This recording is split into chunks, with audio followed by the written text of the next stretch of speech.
The easiest way to get into the meditative state is to begin by listening. If you simply close your eyes and allow yourself to hear all the sounds that are going on around you, just listen to the general hum and buzz of the world as if you were listening to music. Don't try to identify the sounds you're hearing.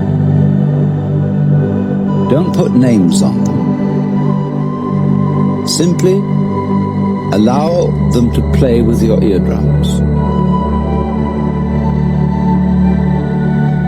And let them go.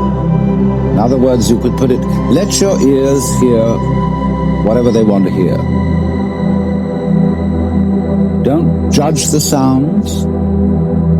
There are no, as it were, proper sounds or improper sounds, and it doesn't matter if somebody coughs or sneezes or drops something. It's all just sound. And if I am talking to you right now and you are doing this, I want you to listen to the sound of my voice just as if it were noise. Don't try to make any sense out of what I'm saying, because your brain will take care of that automatically. You don't have to try to understand anything. Just listen to the sound. As you pursue that experiment, you will very naturally find that you can't help naming sounds, identifying them, that you will go on thinking, that is to say, talking to yourself inside your head automatically. But it's important that you don't try to repress those thoughts by forcing them out of your mind, because that will have precisely the same effect as if you were trying to smooth rough water with a flat iron. You're just going to disturb it all the more. What you do is this. As you hear sounds coming up in your head, thoughts, you simply listen to them as part of the general noise going on, just as you would be listening to the sound of my voice, or just as you would be listening to cars going by or to birds chattering outside the window.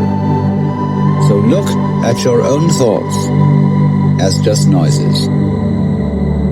And soon you will find that the so-called outside world and the so-called inside world come together. They are a happening. Your thoughts are a happening, just like the sounds going on outside. And everything is simply a happening, and all you're doing is watching it. Now, in this process, another thing that is happening that is very important is that you're breathing. And as you start meditation, you allow your breath to run, just as it wills. In other words, don't do at first any breathing exercise, but just watch your breath breathing the way it wants to breathe. And notice a curious thing about this. You say in the ordinary way, I breathe, because you feel that breathing is something that you are doing voluntarily, just in the same way as you might be walking or talking. But you will also notice that when you are not thinking about breathing, your breathing goes on just the same. So the curious thing about breath is that it can be looked at both as a voluntary and an involuntary action. You can feel on the one hand, I am doing it, and on the other hand, it is happening to me. And that is why breathing is the most important part of meditation, because it is going to show you, as you become aware of your breath, that the hard and fast division that we make between what we do on the one hand and what happens to us on the other is arbitrary. So that as you watch your breathing, you will become aware that both the voluntary and the involuntary aspects of your experience are all one happening. Now that may at first seem a little scary, because you may think, well, am I just the puppet of a happening, the mere passive witness of something that's going on completely beyond my control? Or on the other hand, am I really doing everything that's going along?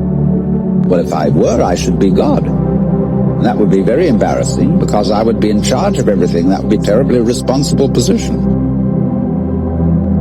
The truth of the matter, as you will see it, is that both things are true. You conceive that everything is happening to you, and on the other hand, you're doing everything. For example, it's your eyes that are turning the sun into light.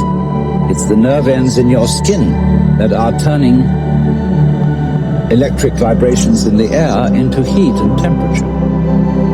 It's your eardrums that are turning vibrations in the air into sound, and in that way, you are creating the world.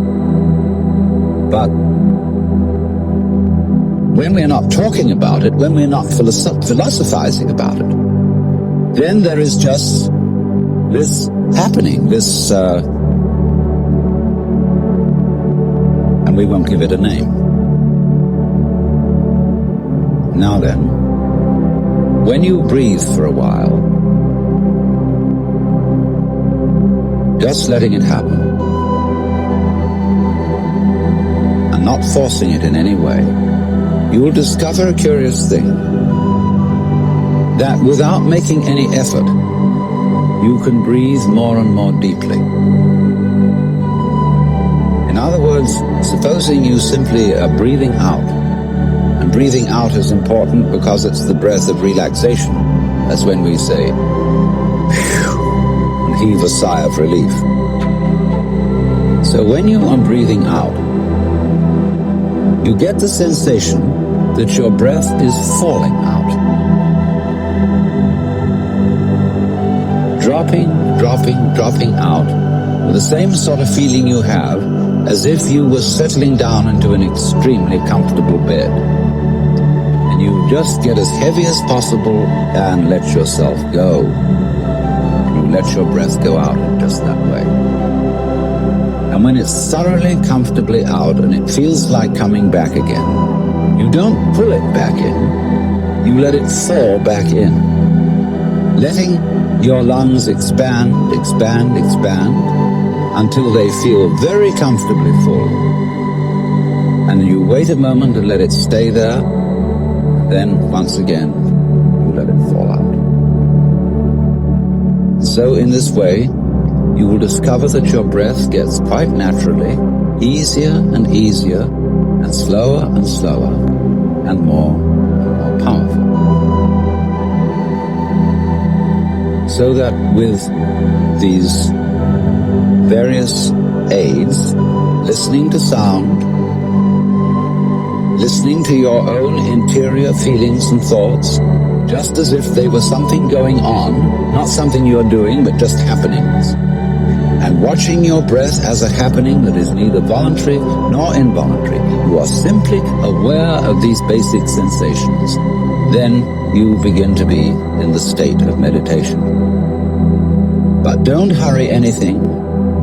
Don't worry about the future. Don't worry about what progress you're making. Just be entirely content to be aware of what is.